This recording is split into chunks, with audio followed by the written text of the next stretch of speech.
உங்க ட்ரெய்னிங்ல நான் வந்து நெறைய ரீல்ஸ் பார்த்துருக்கேன். பட் எல்லாமே ஃபோகஸ்ட் ஆன் அடல்ட்ஸ். கிட்ஸுக்கும் வச்சிருக்கீங்களா? கண்டிப்பா இருக்கு மேம். அடல்ட்ஸ்க்கு வந்து professionals and any age group அவங்களுக்கு இங்கிலீஷ் லாங்குவேஜ் இம்ப்ரூவ் பண்ணணும் அப்படின்னா of course they opt our course. கிட்ஸ்க்கு எப்படின்னா சீட் கோர்ஸ்ன்ற நீங்கள கொண்டு போறோம். அண்ட் அது ஏன் சீட் அப்படின்னு சொல்றேன்னா அவங்களுக்கு அந்த ஏஜ்லயே நம்ம விதைக்கிறது தான்.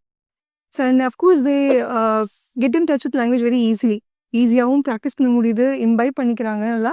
ஆக்சென்ட், ப்ரொனன்சியேஷன், கிராமர் அந்த பப்ளிக் ஸ்பீக்கிங் கான்ஃபிடன்ஸ் எல்லாமே அந்த ஏஜ் சீக்கிரம் கிராஸ் பண்றதாலே சீக்கிரம் கொடுத்தணும்னு நம்மளுக்கு இப்போ தோணுது. இப்போலேருந்தே கொடுக்குற விஷயம் வந்து அவங்க கிராஸ் பண்ணிக்கிறாங்க, கற்றுக்குறாங்க.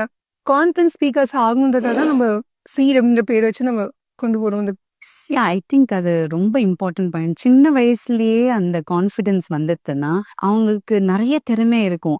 ஆனா அவங்களால அந்த கம்யூனிகேட் பண்ணறச்ச தே ஃபீல் ஷை.